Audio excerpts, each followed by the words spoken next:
discover some things in it that we should know for ourselves. Things I'd like to point out in advance. We have never discussed how Lazarus got that way, that he was able to walk out of the tomb. We have never discussed whether he was the fifth level or the sixth or the seventh. Presumably he was the seventh.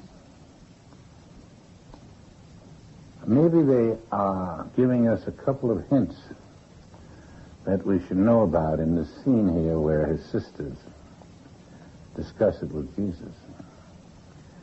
And if we look at it from that point of view, you may come up with some novel ideas that no one has thought of.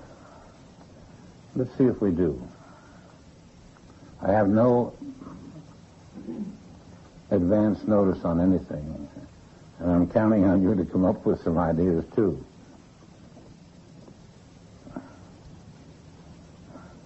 But we find that Jesus has just come to the scene, and he's not a bit surprised that Lazarus has been put out of commission. He takes it as, oh yes, that's interesting, isn't it? Just nothing at all to him. So apparently he has some idea that he can handle the situation because he's not alarmed, he's not even in a negative way about the condition that the sisters are left in. He didn't feel that they're going to be in any trouble because of Lazarus having left. But we want to call this the resurrection of Lazarus. And we want to see that what we're looking at is someone who is going through what you and I will each go through. There will be the resurrection of you and you and you. And you may not know it at the time, but as you look at this, I want you to feel and understand that this is a future activity for you. It's not here just for Jesus to teach things. It's for you to understand that this is you tomorrow, or the next day, or 10 years from now. That everyone is going through a resurrection, and this is an advanced state of it. That's the purpose of it. It's also to give you the knowledge that he probably was the first individual in the world to come to the attention of the world as having walked out of a grave. Now, we walk into a grave, and we don't know we walk out, but we're being shown that he walks in and he then walks out. And that's the first individual to show you about rebirth after you have made your transition. Oh yeah, there's Moses and there's Jesus. But it's nice to know that a man of the street, an ordinary man, is included in that. And you can remember that if Lazarus could be a resurrected being, so can I. He wasn't introduced into the Bible for any other reason than to show you that you are going the same way Lazarus went. Now, Jesus isn't here to take you out of the grave. You might have anyone that you know well, or anyone that is a practitioner, or you may find that you rise on your own power.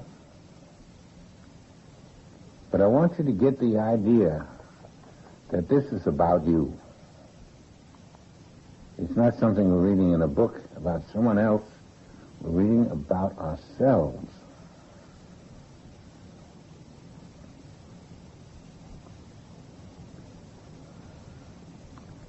I think there's many ideas you can get from this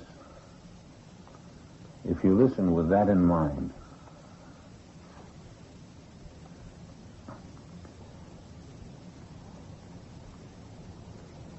A certain man was sick, named Lazarus of Bethany, the town of Mary and her sister Martha.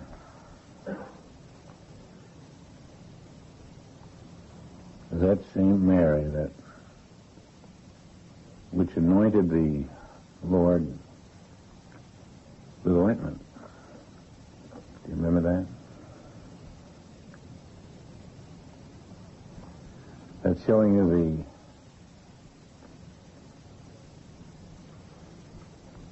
the consciousness of Mary. She did anoint the Lord with oil and wiped his feet. That's going pretty far, isn't it? Wiped his feet.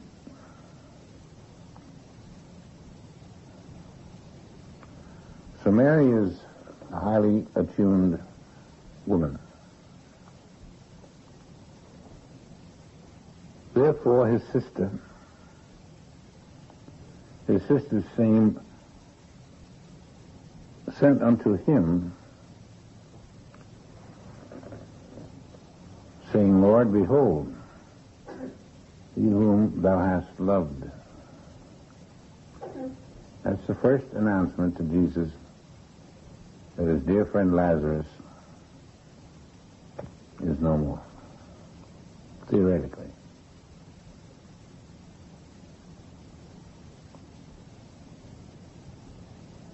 You go home, someone says to you, I got a call from Joe, or Mary, or Wilhelmina, and she told me the news. So-and-so is not with us anymore. What do? We get out flowers, we lament, we call, we say, I'm so sorry. We've lost a good friend. And we're thinking to ourselves, she was about 76, and I'm only 69. I guess I got a while to go. There's all this thing in our head because of the death of our friend that we have a while to go. And it reminds us of the fact that there'll be a day when we go. They don't seem to be aware of their going.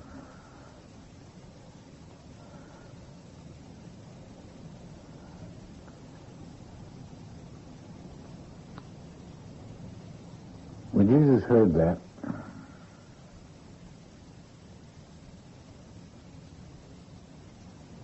he said, this sickness is not unto death.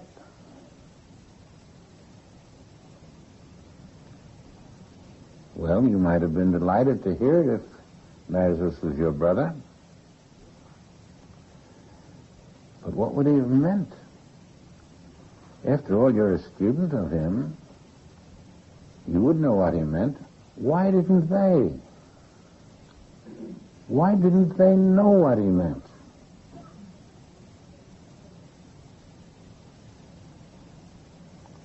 Perhaps they weren't high enough. They hadn't had a lesson on what it means to go to death. They don't know what death is. They've never encountered it. Maybe we who have not encountered death would feel as they did. Something is happening that I don't quite understand.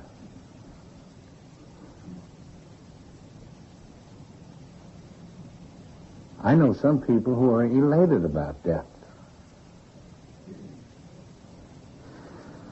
They know that the individual is high up the spiritual ladder, and they feel that his death, or so-called death, is his entrance to the kingdom. Maybe he's entered the fifth world. They're waiting to hear.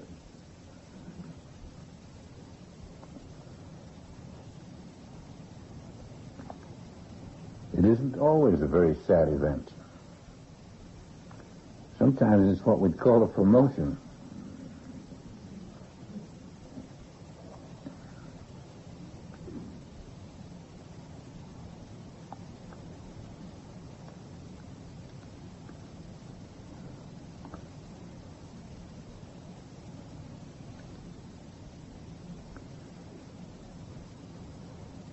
This is done unto death,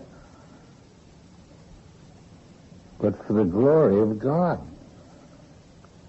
And so, we're being told about death, which is for the glory of God. And there's certainly no glory in the death of a person if it's final. And if you want to read it carefully, you're being told that death is not final. When you say, he's just a character in a book, besides he might have been higher up than my friend Willie down the street, or Mary, or someone else that I know so well, they're not as high up as Lazarus. Nevertheless, it's here, and it's here for a purpose, and it's going to be read by everyone who reads the book. And they're all going to see that he said that there was a purpose behind Lazarus' so-called death.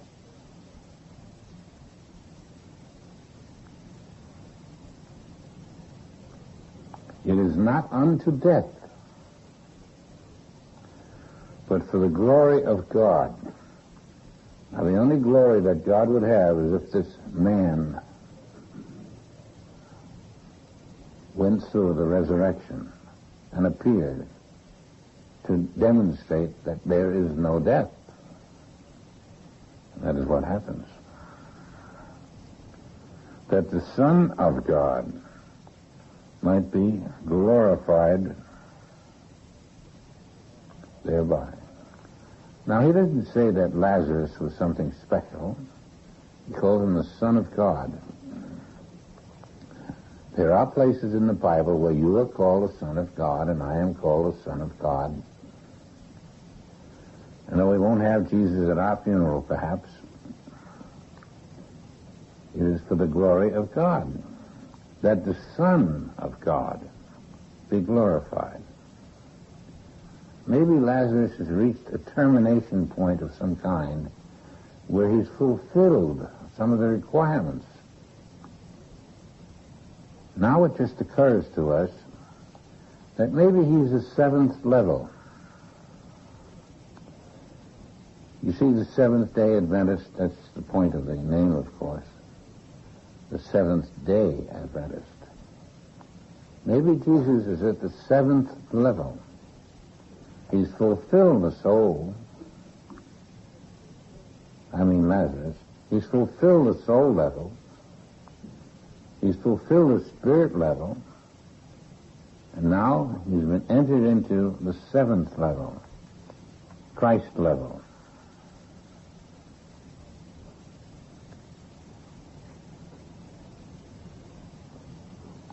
And they're speaking to the Christ, who says, this is for the glory of God. Now, Lazarus is either dead or he's being Christed.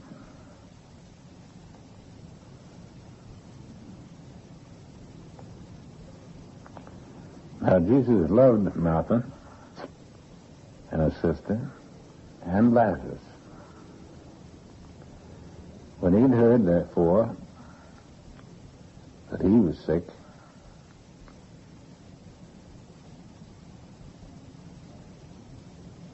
he abode 2 days still in the same place where he was. He didn't run. He didn't get to the next plane or the next train, get into an auto. Didn't even disappear and appear at the side immediately. Doesn't sound like a man worried, does it? He abode 2 days before he went to Lazarus. Lazarus was one of his best friends. He abode 2 days after he had heard the announcement. Oh, he was free to go, apparently. Why was there no trepidation?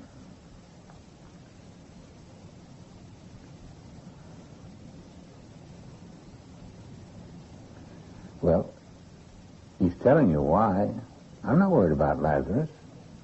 He has been chosen to glorify the Lord.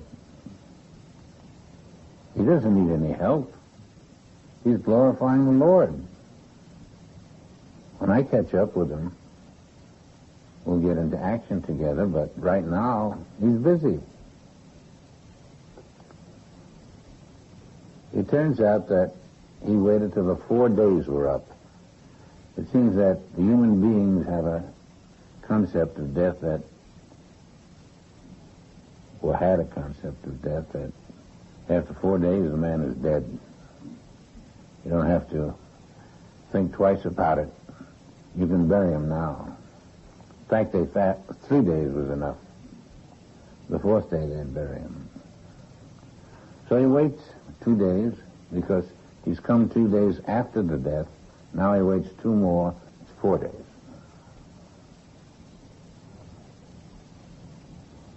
Meanwhile, Lazarus, allegedly, is still on the ground. Dead man.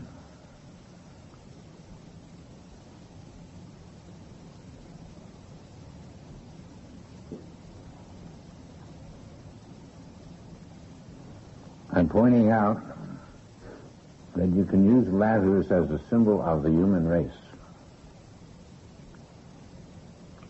Because every member of the human race will go through the same experience.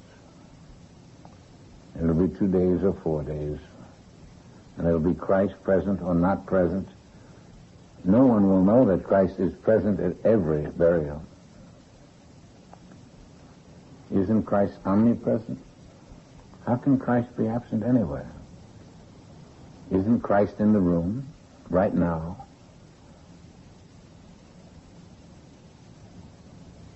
Aren't we learning that we are the Christ?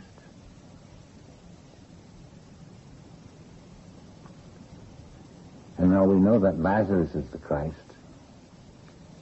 And we know that the Christ doesn't die. And apply it to yourself. We are the Christ. And we cannot die. If you don't believe it yet, meditate on it until you learn the truth. You cannot die.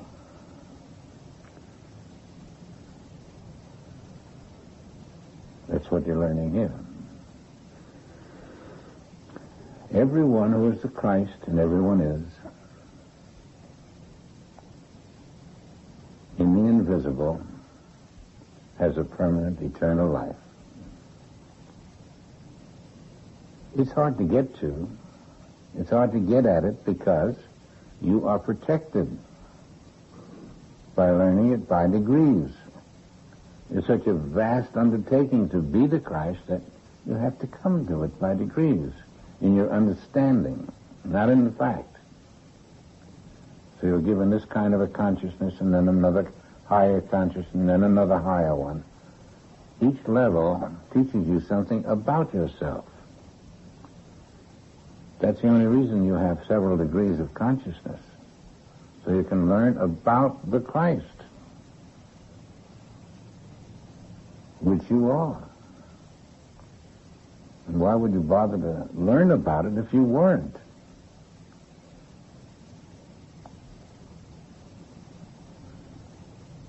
That throws an entirely different light upon our study.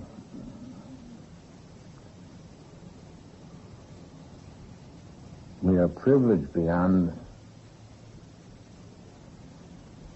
anything that we can imagine to be taught who we are, what we are doing, to be given the privilege of looking at that very closely so that we don't get in our own way and delay our glory.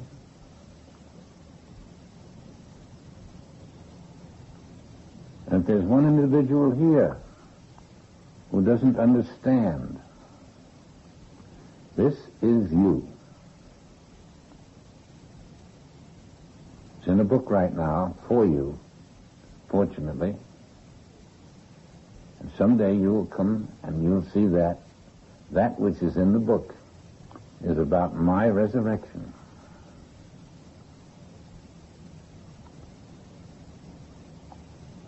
And you will start planning. You will know that you are going to have a resurrection. And the time of it will depend largely on the consciousness you achieve. And if you know that,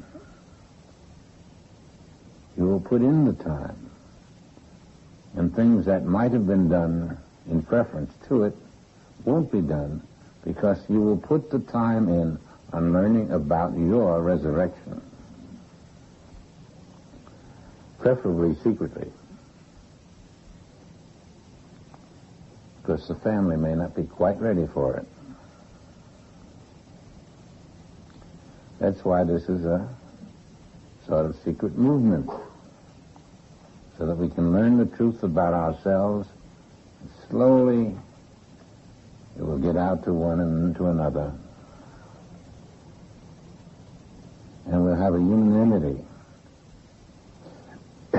Instead of people arguing about the truth, we'll all know the truth.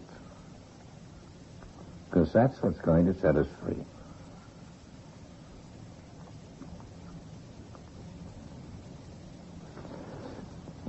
Pardon me.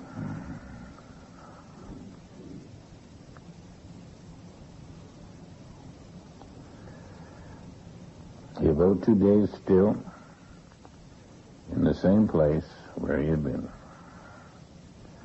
Then after that, saith he to his disciples, let's go into Judea again. Judea is where they're going to find their friend.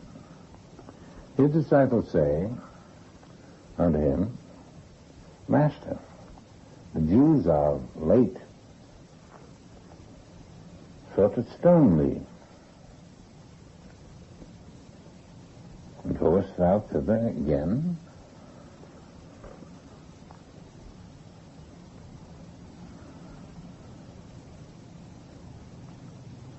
They were concerned about his safety. The Jews had been quite hostile to the point of wanting to stone him. And they loved him. They couldn't find another. Don't go, Master.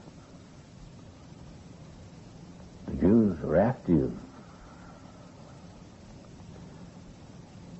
Jesus answered, are there not 12 hours in a day?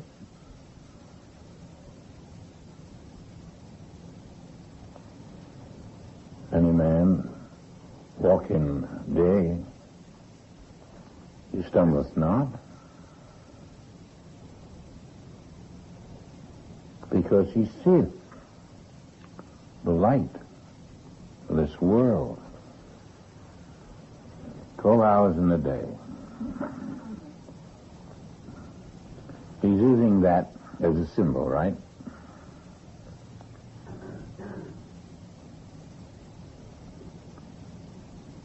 The 12 hours when the sun is out represent a symbol.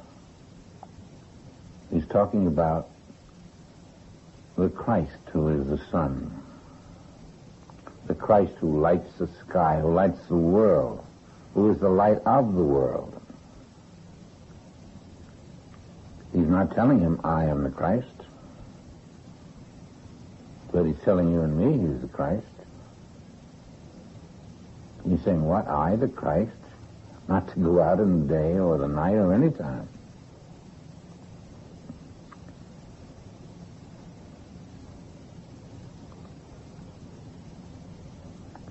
But he's wearing the armor of Christ. He's not going out and saying, I hope they know I'm the Christ. He's wearing the armor of Christ. What is the armor? He lives in the invisible seventh heaven.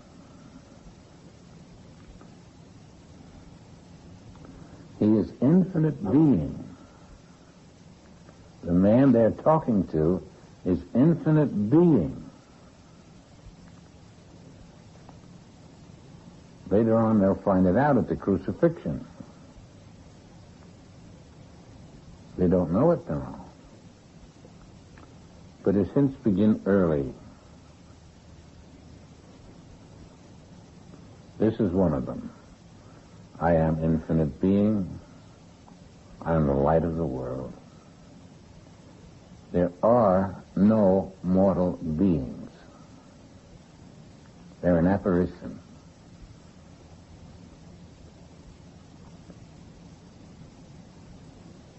Where is there a mortal being? Only in the world. And where is the world? How can it be in the kingdom? But the kingdom is infinite. That's all there is. Therefore, there is no world.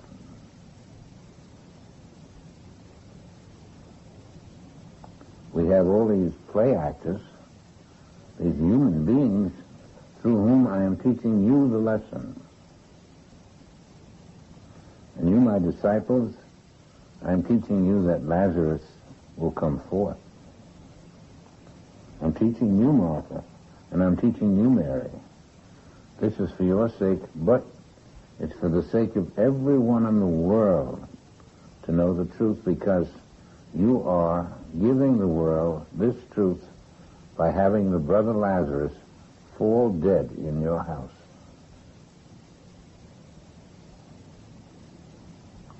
And you are showing the world that Lazarus is dead now, but keep your eyes open. And you're about to learn it yourself. They don't know it. They think Lazarus is dead. They're not very far, are they? Then again, Christ always uses the surrounding people as instruments when he has healings and when he goes through teachings. Everyone plays the part that Christ has selected for him.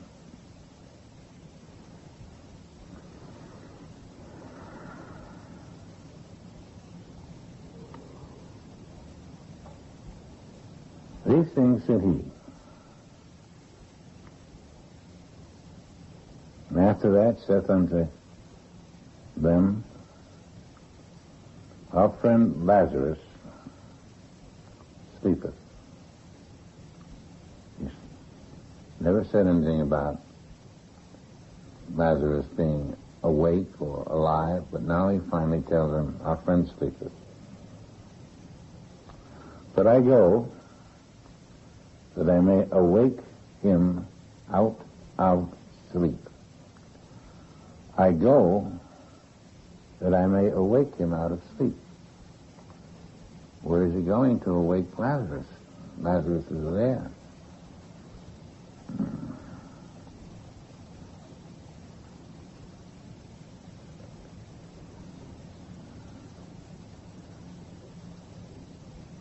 Then said his disciples, Lord,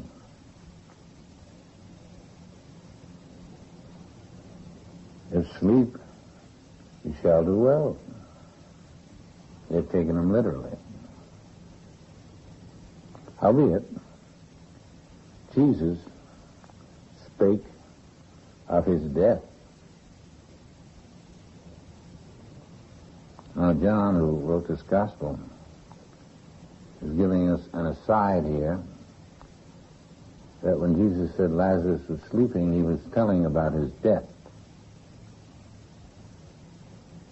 And to Jesus, death was a sleep that was awaiting the resurrection.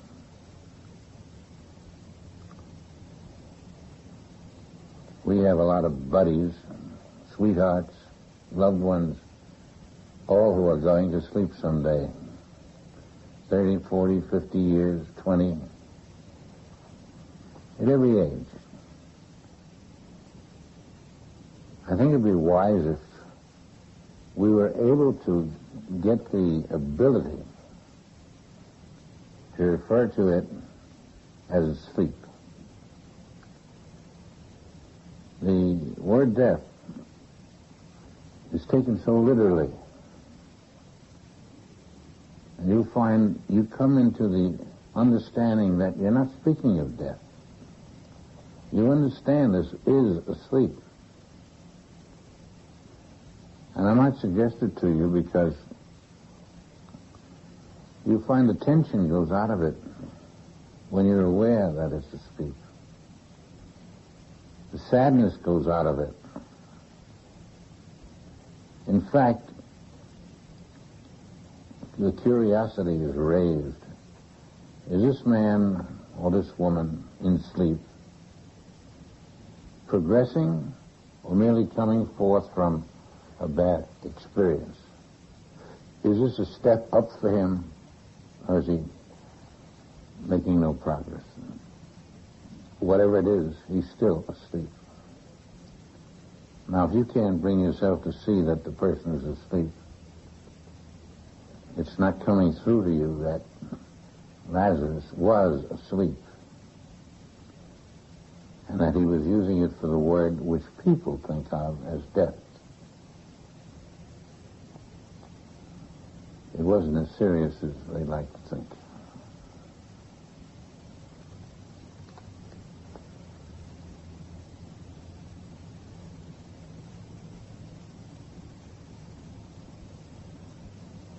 He announces now that Lazarus is dead, as people see death. But he's telling us that death is asleep. Now, it's true Lazarus is higher than a normal sleeper, but he's still asleep. And if Lazarus wasn't this high, he'd still be asleep. And I'm glad for your sakes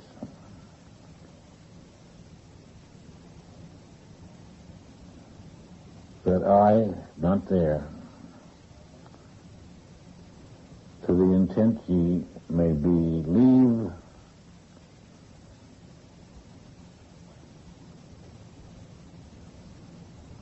nevertheless, let's go to him. Then said Thomas, which is called Didymus, unto his fellows, disciples, let us also go that we may die with him. Now that is an amazing thing to say. Did he know what he was saying? I presume he did. Let us go that we may die with him. Didn't he mean sleep with him? Work with him through his sleep? Did it ever occur to you that's what he was saying? He didn't mean die, ultimate death. He meant sleep with him. Let's get into Lazarus' consciousness. Let's help him in this situation. This is the first time a disciple has indicated that he did not accept death. When he says, let us die with him, he's not speaking about death. He's speaking about what Jesus had referred to as a sleep. I'm sure you hadn't thought of that. beginning to break now.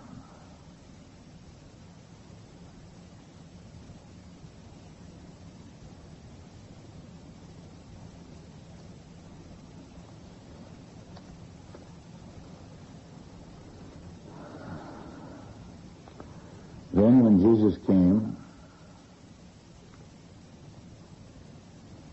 he found that he had lain in the grave for 4 days. Already. Now the 4 days was purposeful. After 3 days, a man is dead. That's what the popular opinion is.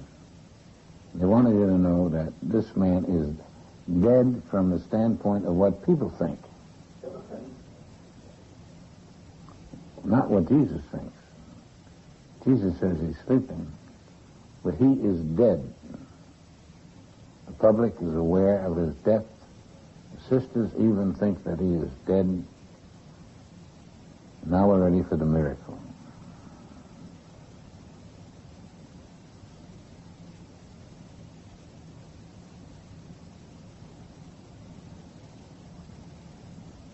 Now Bethany was nigh unto Jerusalem, about 15 furlongs. Many of the Jews came down to Martha and Mary to comfort them and concerning their brother. The town all knew about it. They were beginning to appear at the house.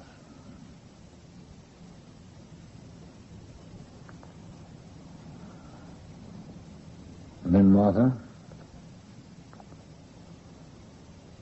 as soon as she heard that Jesus was there, or coming at any rate,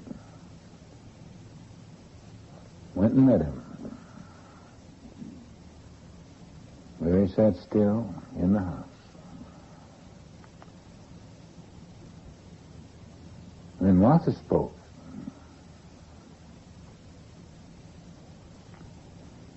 Lord, if you had been here, my brother had not died. Now she is of the opinion that he's dead, which is very natural. We'd all feel that way. But she says that if you had been here, Jesus, my brother would not have died. That's a compliment, of course. But it's also a rebuke because he wasn't there. And that's why her brother allegedly died.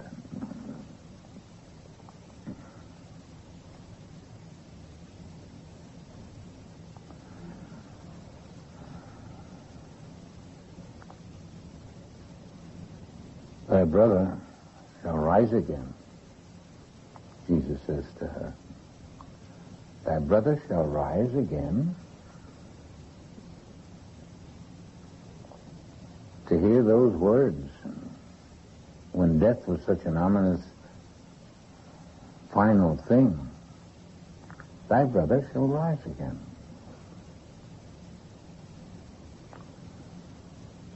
Martha saith unto him, I know that he shall rise again in the resurrection at the last day. That's what she heard about life, and the death, and the resurrection. She expects to see him appear in the invisible someday, going toward heaven. She doesn't expect him to appear in the visible. She never heard of somebody who does that. And that's Martha. Martha is the outer consciousness of Jesus Christ. Mary is the inner consciousness. Without saying it, they have the outer and the inner present. So that first the outer tells you what her feeling is, and then the inner tells you what her feeling is. So you're seeing two sides of Jesus when you see Martha and Mary.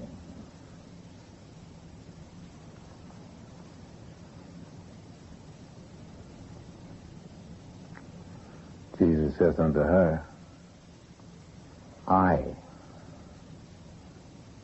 That word is very important. I am the resurrection. He's not talking about Jesus. He's talking about who he is. I.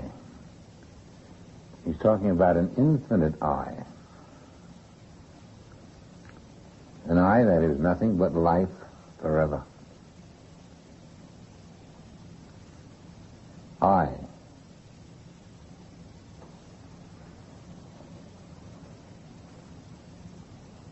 When you know who you are, you can say the same thing. I don't mean who you are 3 days or 6 days, but 7 days of the week. And if you know your I, you know that you don't live in days. You're living in eternity. But you are I. And if you've made that acceptance already, just think how far you are ahead of Mary and Martha.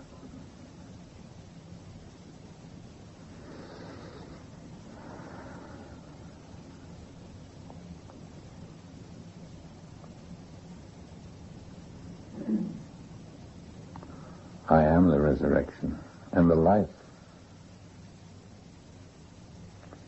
He that believeth in me, though he were dead,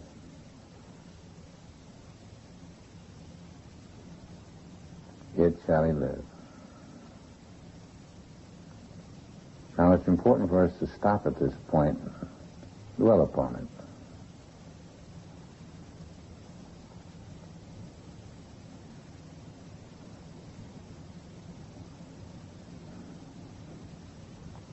Jesus is not Jesus. You're listening to the Christ at all times in the form of Jesus. Jesus is another man outside in the visible. He's got a body like you and I. But of course, he's concealed in reality so that he is the Christ. And he says, I, meaning Christ. Christ is the resurrection. When you know Christ, that's your resurrection.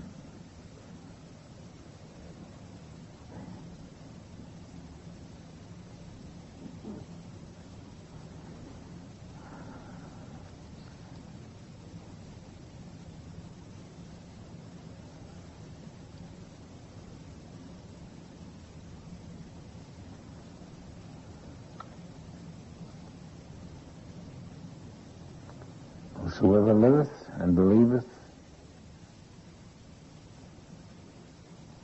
me. Now you've got to see that me does not refer to Jesus. Again, it refers to who he is. He is the Christ. Whoever believeth in me. If you believe in the Christ, you're saying when you believe that I am the Christ. You can't believe in the Christ and not know that you are the Christ. You're not saying that he is the Christ and I'm not. You are the Christ. Whoever believeth in me is he who knoweth that he is the Christ. Not just Jesus, but the man, Jesus, is the Christ as we are.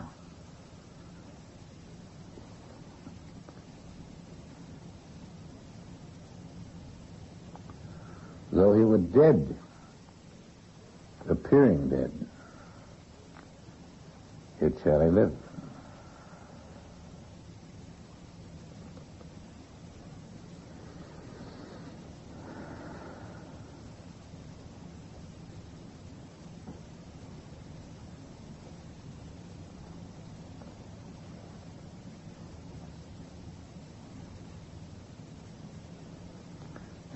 liveth and believeth in me. Now, to believe in me has got to be understood. Let's do it again. To believe in me means to believe in Christ. What can you believe in Christ? The ultimate belief is that we are the Christ. Whoever believes in me, whoever knows that everyone is the Christ, I am, you are, we are,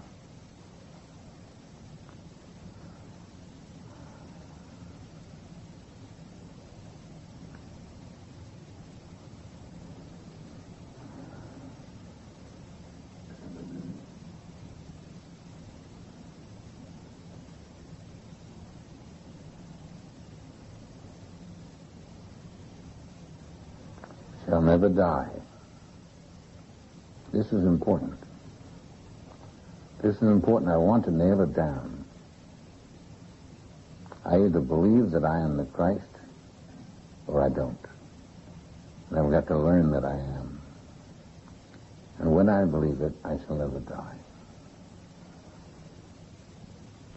I don't know how old you are, but everyone, regardless of age,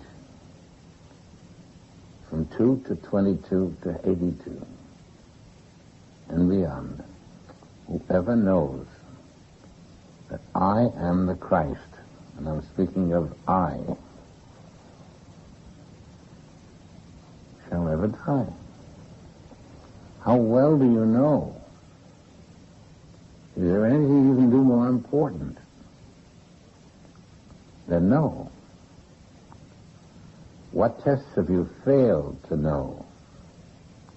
What tests have you established that you do know?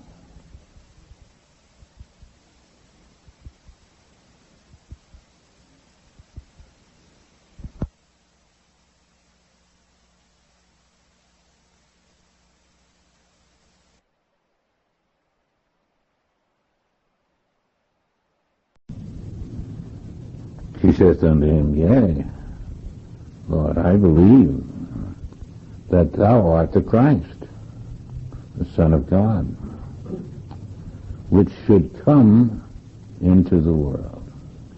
Well, that's good. Martha got that far.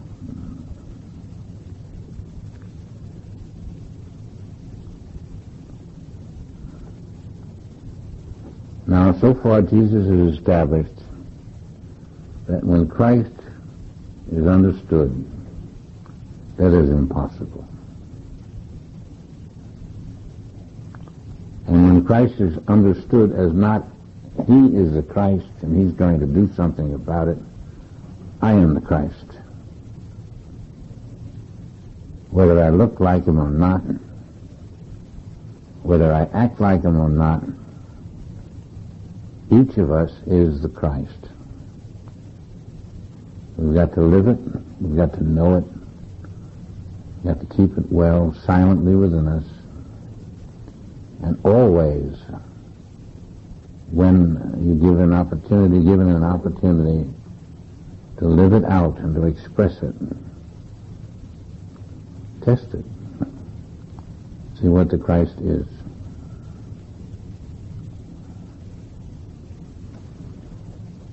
That's a challenge that we all should meet. No one is less or more. You can't be more. There's no such thing.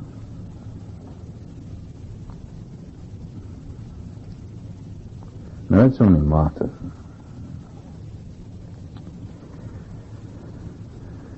When she had so said, she went out and told Mary, her sister, secretly. And she said, the Master is come. And he calleth for thee. Now we see the other side of Jesus, the inner Jesus. Martha was the outer.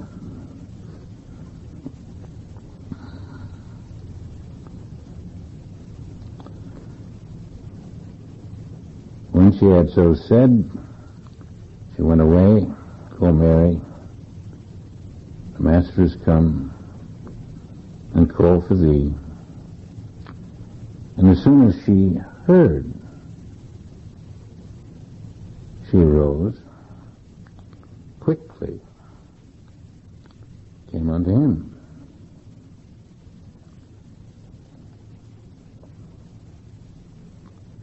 Now Jesus was not yet come into the town, but he was in that place where Martha met him. The Jews then, which were with her in the house, and comforted her,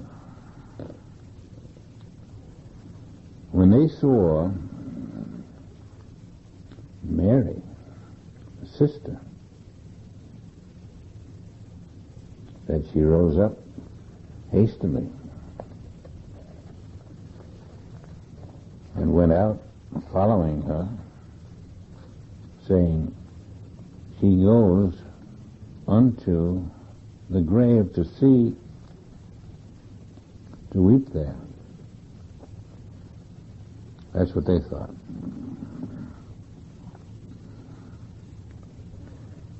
And then when Mary was come where Jesus was and saw him, she fell down at his feet, saying unto him, Lord, if thou hadst been here, my brother had not died. So the inner consciousness and the outer consciousness both said the same. They accepted the death. They were that close to Jesus, and they did not know that their brother had not died. Now you and I are to benefit by this, by their not knowing. So it's in here that they didn't know. They were not prepared for what happened.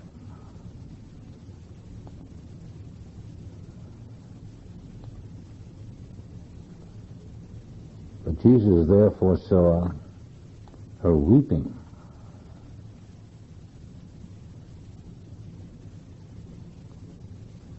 And the Jews also weeping, the Jews who were present to help her out and comfort her, which came with her. He groaned. They had accepted death. They had not known of his teaching. They did not know that he was the life, that Christ was the life of their dead brother. They didn't know it. We wouldn't have known it either. But they're going to find it out.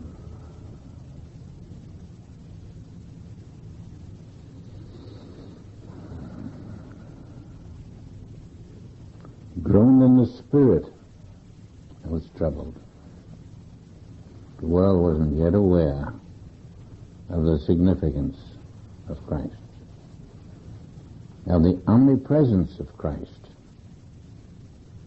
without opposite.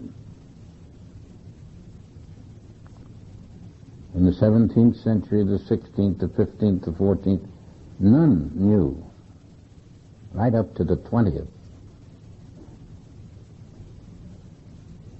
that Christ was all that is alive on this earth.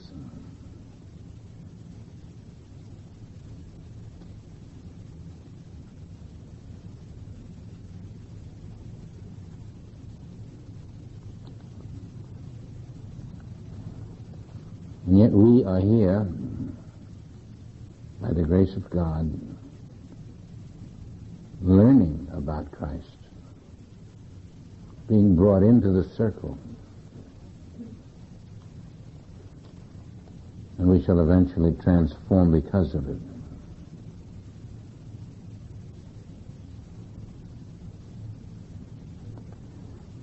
And he said, where have you laid him? say unto him, Lord, come, see. Jesus wept. He didn't weep because anything had happened to Lazarus. He was weeping to show the lack of understanding present.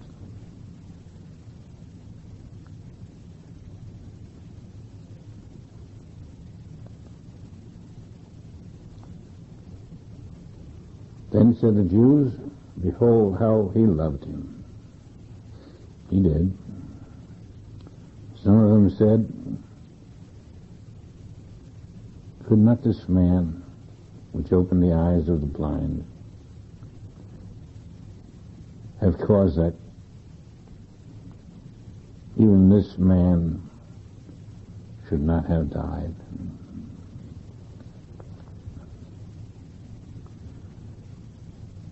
Now, you're going to find something like that in your life when you tell people that you've learned a little bit about healing work and you think maybe you can get this fella to function even though he seems not to function. And then when you don't perform, they're going to say, well, that's what happens. It all turns, when they have to prove it, then something else happens. You're not to be discouraged. When you learn your healing work well, it takes a good deal of effort and a lot of failures. And you're going to have to go through that. But it takes 20 failures before you get the one success. And that's how you'll get the one success. You've got to fail. You've got to find out what I did wrong. You've got to fail the next time to find out what I did wrong. You've got to fail and fail and fail until you're so desperate that you do something you never thought of doing. And it works. And you say, what's the secret? And you found in the excitement that you were looking for life as it is. You were seeing the truth. You've got to have these failures to succeed, like anything.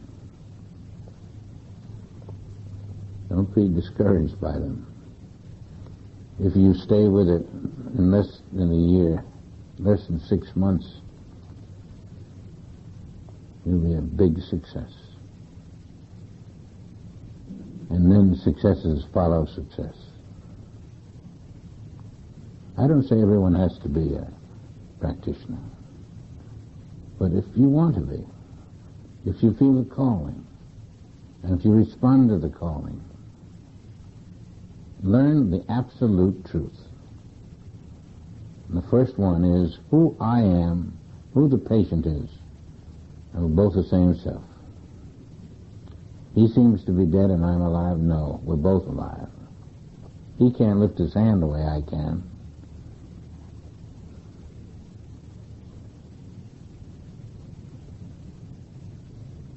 I think there are more good practitioners around than meets the eye. If they have courage and faith in themselves, that they have learned their lesson, it's got to work.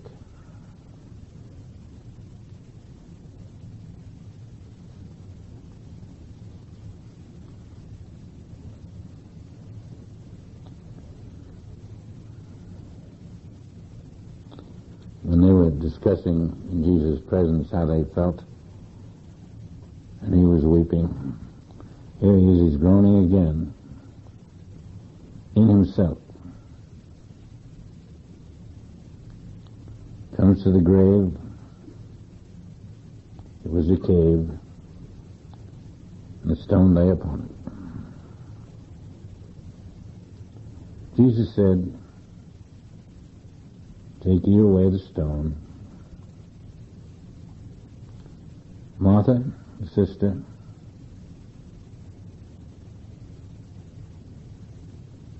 of him that was dead, saith unto him, Lord, by this time he stinketh. For he hath been dead 4 days. And that's what Jesus wanted. That's why it took those extra 2 days. Nobody would accuse him of getting a fellow who hadn't really died and then bring him to life. So he had to give him 4 days to die. He took 2 days and got away. Now it was 4 days. Jesus said unto her,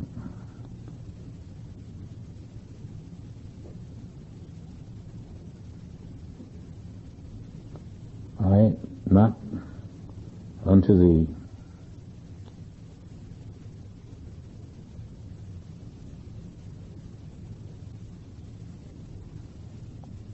if thou wouldest believe.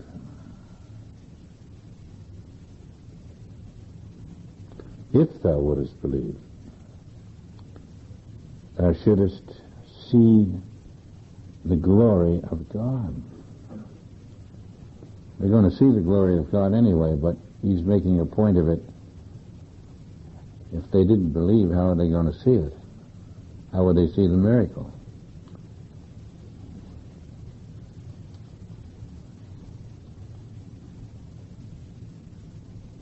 Then they took away the stone from the place where the dead was.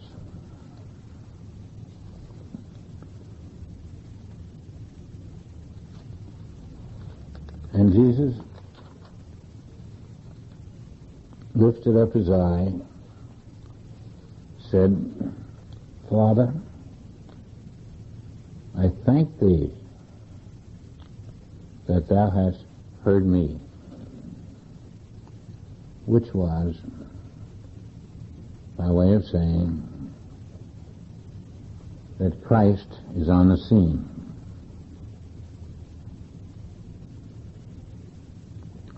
Christ is always on the scene. There's no one who knows it, though.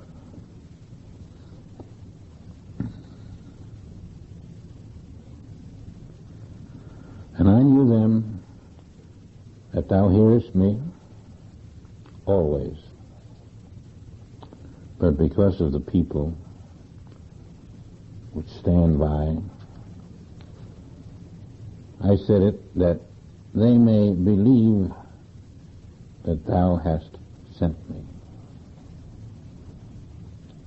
Now all through the Bible you're saying he was sent.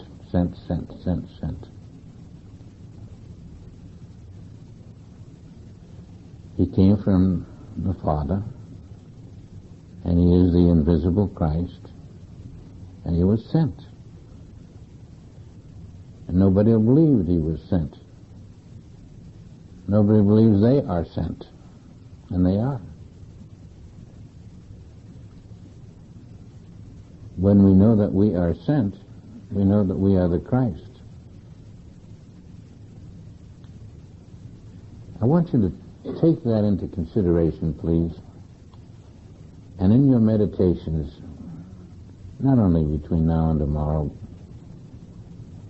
maybe for a week, dwell upon the fact that you have been called the Christ, not by me only, but by the statements in this book, by the very scene that you're hearing about. Someone has referred to you as the Christ. That's why this has come to your attention. Say to yourself, if I am the Christ, what does that mean to me? What do I do? Do I have the right to go out and not be the Christ? How will that change how I act before people?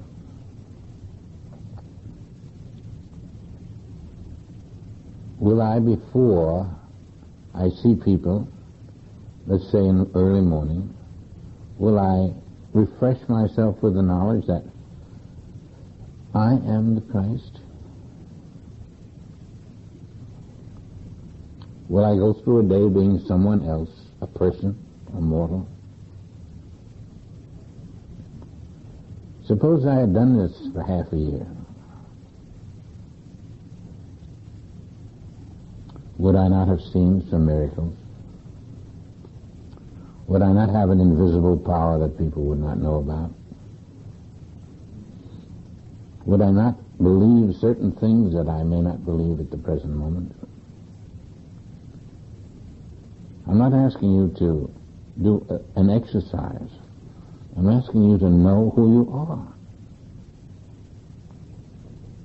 I'm asking you to become aware of your identity every day. Not to keep reading about it. To know who I am. And it may sound stretching a point, if my friends knew it perhaps, but I'm not telling anyone what I'm doing. I am knowing the fact that the Christ is who I am.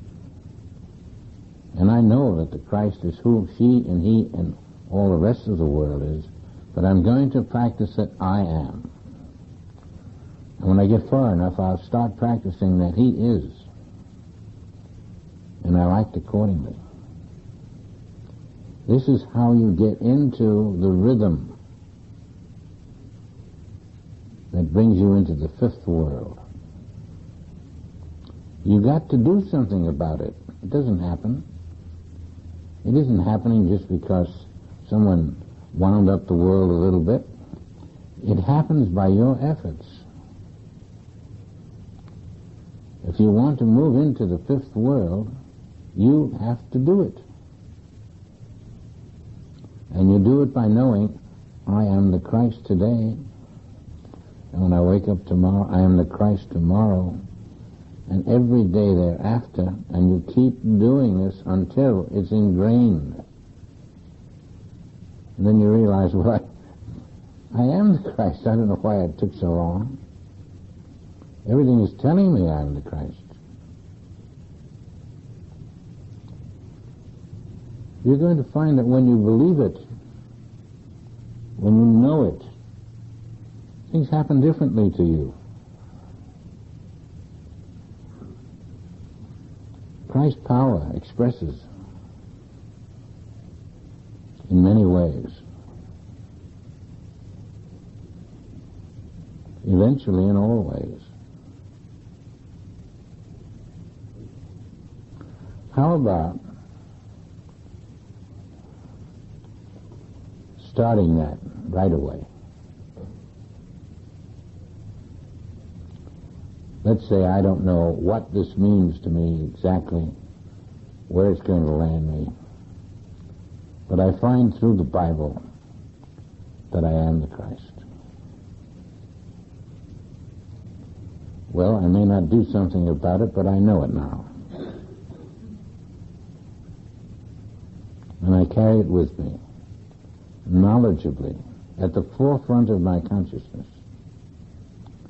The Christ is I.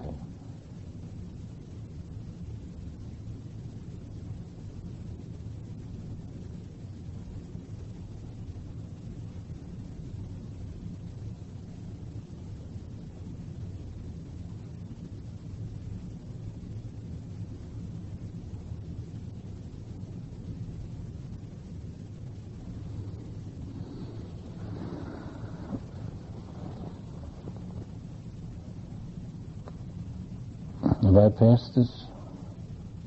Yes, but we're recording on the second side. We are? Yes, if you want to continue, or we can take a break now. No? We're ready on the second side? Yes. Okay. Thank you.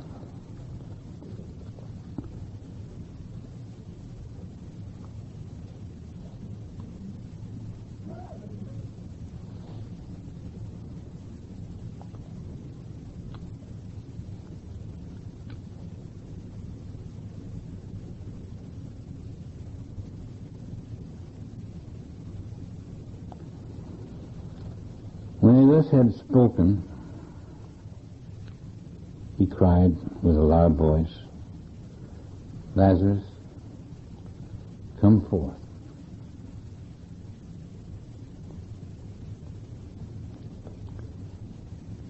And he that was dead, he that was dead, came forth,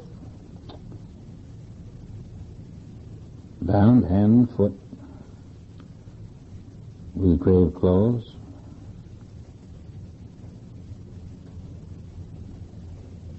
and his face was bound about with a napkin. And Jesus saith unto them, loose him, let him go.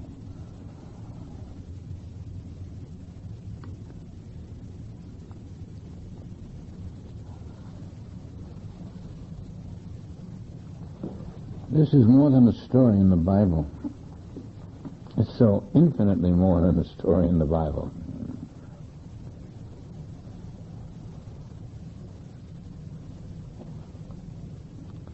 Lazarus actually gets out of the grave.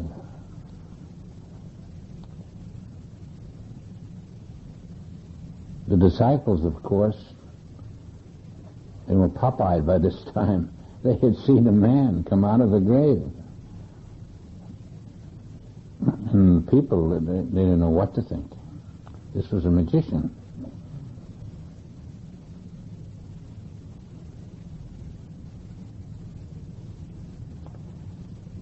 But we, I hate to use the term human race, mortal race, but we, the disciples of Christ, we'll say it. We were looking on,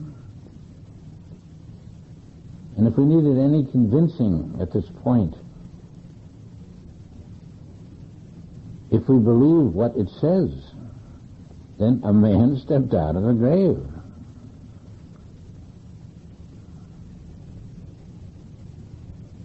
After 4 days of being in a grave. And why did he step out of the grave? Oh yes, Jesus went through some motions. Jesus had a consciousness that brought him out, but why would he be teaching it to us?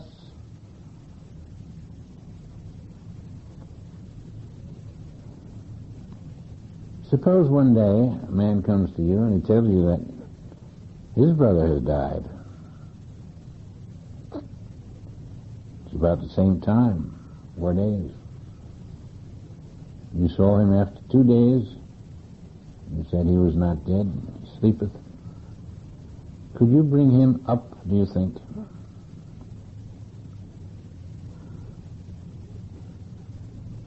I think our goal should be, I can. Unfortunately, I have not practiced being the Christ. That's why I have a difficulty doing it.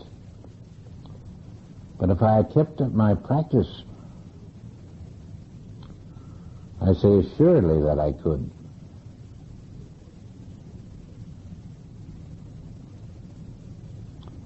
Now we are all thinking to ourselves, when I die, no one's going to bring me back like that.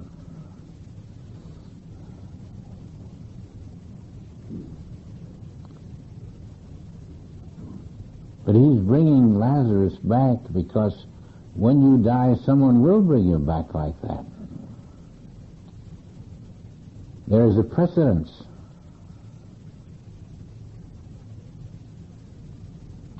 Someone brought back Lazarus, and there's going to be someone for everyone to bring back everyone who dies. They're trying to tell us that when you die, there's not going to be people calling around and having a scenery, an assembly and all that sort of stuff. You may be alone, maybe just another thing to the people who go through with it. When you die, something is happening in you that must be borrowed from this scene here. Something will happen to you that will make you feel, I am being resurrected by some unseen force. And you're going to come out as a minute-year-old baby, and then a month-year-old baby, and then a year-old baby. There won't be all this fuss about it. But you will have resurrected. And in your rebirth,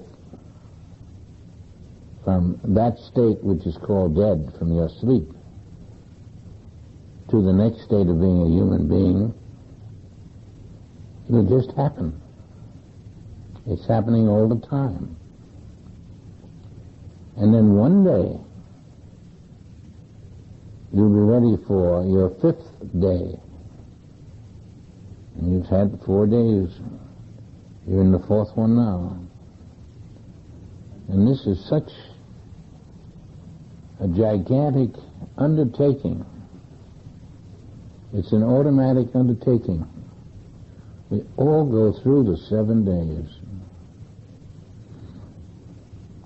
Some of them take about 500,000 years a day. Then we get the next day and so forth. But this is an opportunity to see that someone went through this.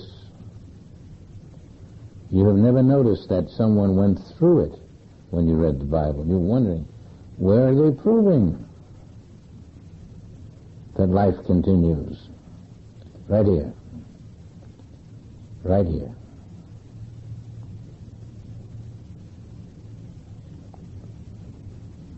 You haven't heard much about Lazarus until this happens.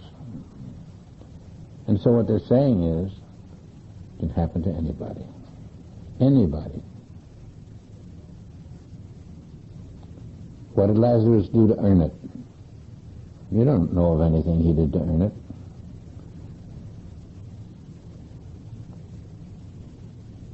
But the Master was there to show that all you've got to do is be yourself, accept what happens to you, and know that I will come forth a new man, a new woman. My life is eternal. All life is eternal. There is no such thing as life that is not eternal.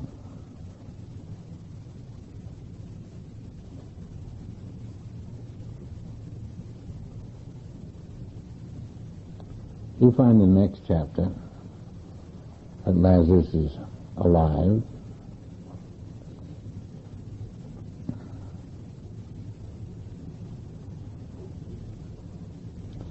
And if you caught the idea that Lazarus is a symbol of the human race, that's all you're required to do. The Christ has taught you that the human race, which lays down to die, is always resurrected. That's the point of the story. Now let's meditate on we are the human race who will lay down and die someday to be resurrected, because that's what's going to happen. You can't put it off any more than I can. It will happen. It won't matter when. We want to find our ever-present Christhood. We want to become aware of our identity. We don't want to be a human being, because this resurrection did not happen to a human being. It happened to one who knew his identity. And you must know your identity.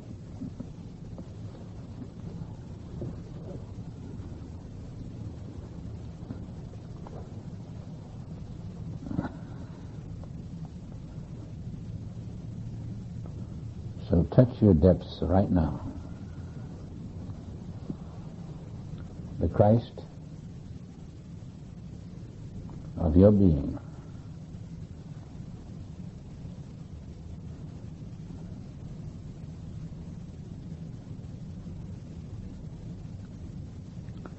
Will be buried.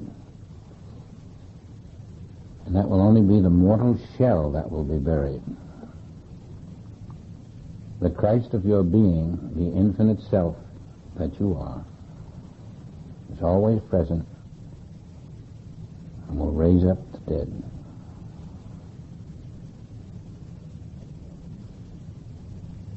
There is no death in every infinite way student, and there's no death in every person, whether he knows infinite way or not.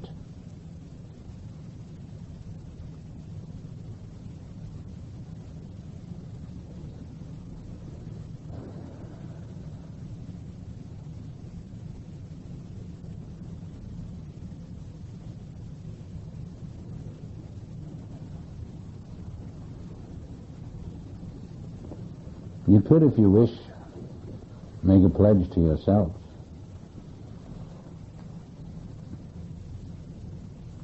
I have been shown what happens to me.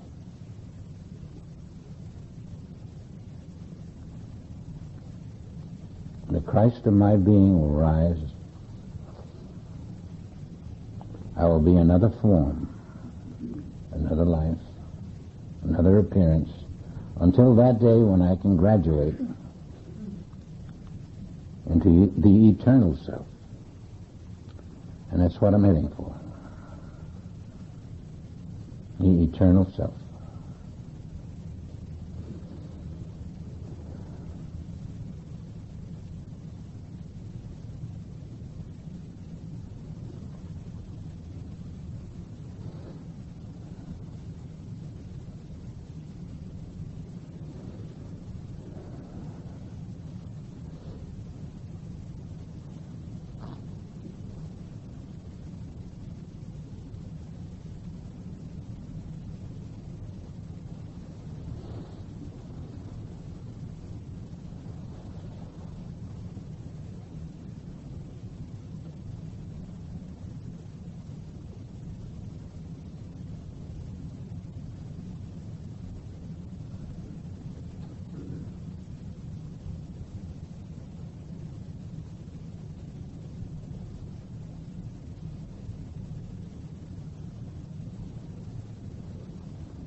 Let's take a break.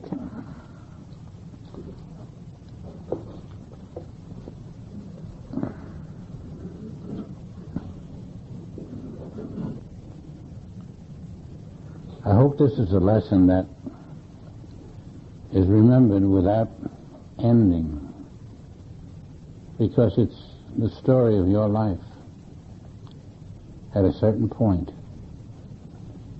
I don't know if this will be your 169th resurrection, or your 212th, or your 5,803,976. But it's going to be one of them. And at this point, we are a little smarter than we were before. The last time we just died. And when we came back, we didn't know it. Our parents raved about us. They had come back, and we didn't know it. It really is kind of a pathetic thing to see that the human race has been kept in the doghouse about who they are. And I don't know who to blame. I can't blame anyone in particular. But there are a few good souls who have labored mightily to get us to the point where we could understand what Jesus was saying. I know he labored mightily to get certain things to us. Thank heaven he got this revelation of John, and there's a lot to be said about that hasn't been said.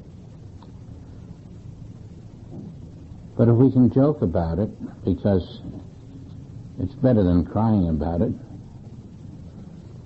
we see that all of our labors they're in vain if we haven't got the main labor to build our self-knowledge. You can become a great success and be the president of 10 corporations and all that, but without this knowledge, you're making your children unhappy, and you're making your wife unhappy, and everybody gets unhappy, and especially the fellow who's dying. And we have an opportunity now to be behind the scenes and to know the truth of what happens. We'll thank Lazarus. That's why he's in this Bible.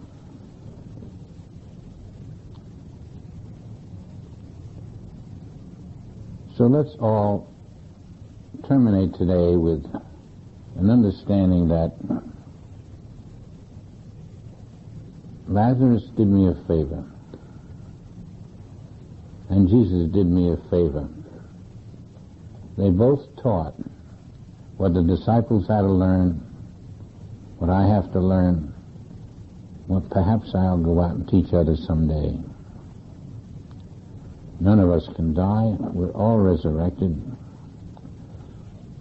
just as Lazarus was. He didn't have any good connections better than mine.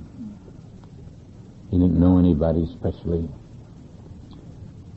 He was raised because someone had to teach us, someone who was so inspired that he had broke through all of the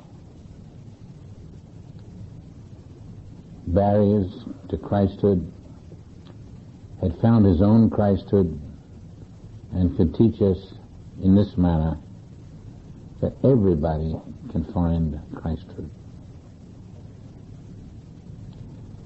Someday it's going to be another different kind of life for us. There'll be new things to learn, but for the moment, we all know that there is no mortality, that immortality is the way. And when we come into a firm understanding of immortality, you'll find you're in the fifth world. Mortality is the fourth, immortality is the fifth. Now, in the fifth world, you're going to have different things to learn. You're going to have to throw away this outer garment you call your body.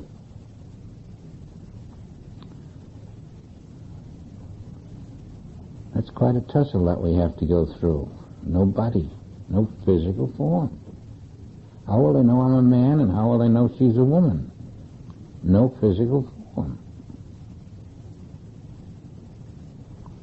Well, I'm not a man, and she's not a woman. We are the Christ. That's the point.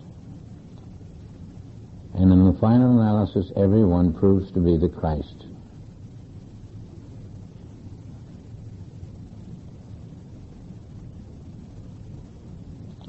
I think I want to make inroads on our daily life so that we can face it with a little different understanding. I don't care what happens tomorrow or the next day or the next. I'll be what I am, always. And maybe it'll look bad for me in some respects, and it'll look good in other respects. But I'll be who I am. I can't tell anybody, but I'm hoping that the people around me know who they are. And we'll all know who we are.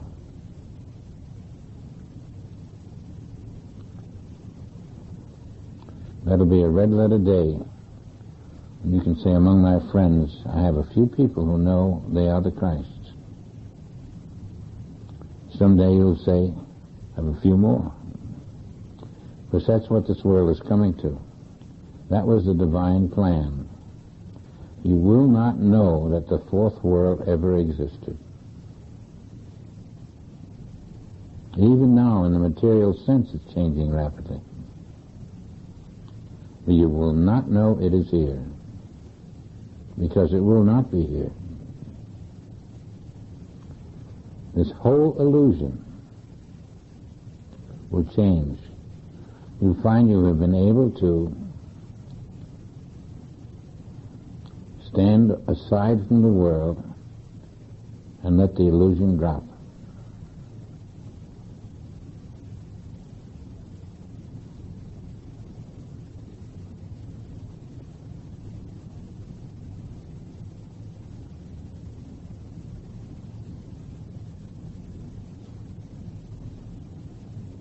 It doesn't matter if you're poor or rich, happy or unhappy.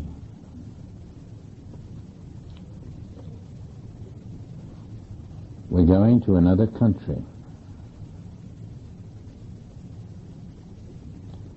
another universe. And that will be an approach to the infinity of the universe. You will have to be a soul. You will have to learn what a soul is. You will have to live by the soul.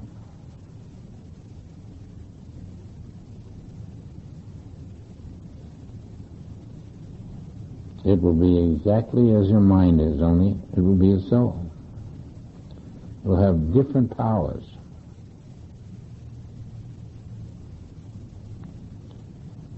You'll find that the mind was a child.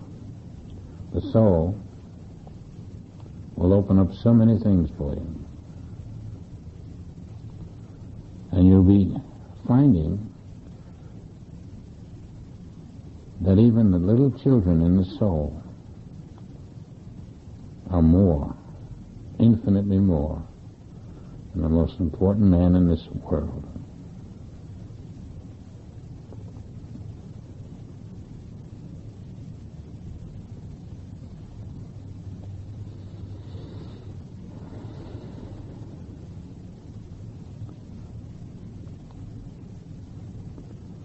I know we took up a lot of time in the first half.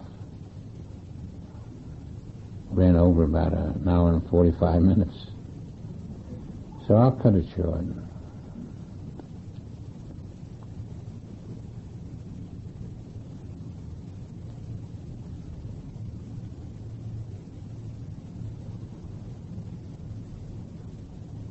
These things have to be thought of, dwelt upon.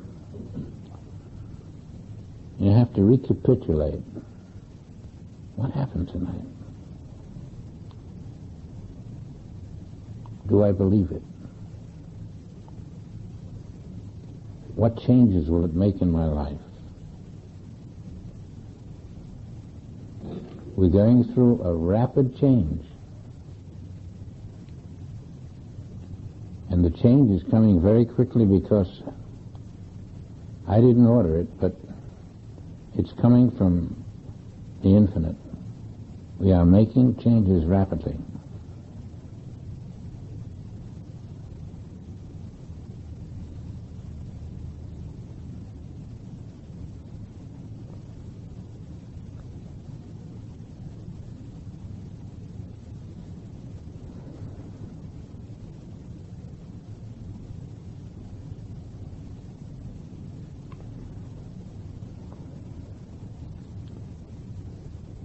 Let us set our sights now for the fifth world.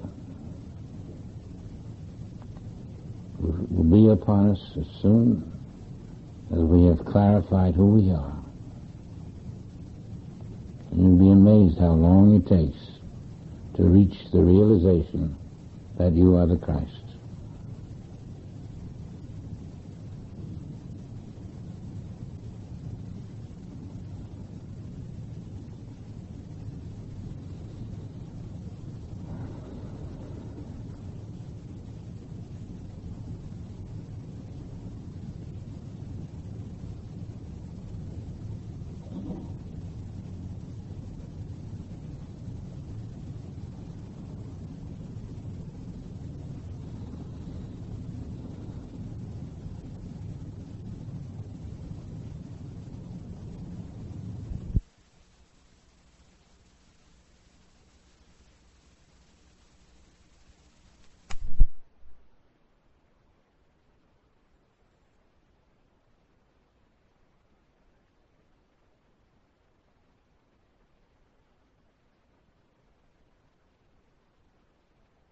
Hey everyone, thanks for tuning into our channel.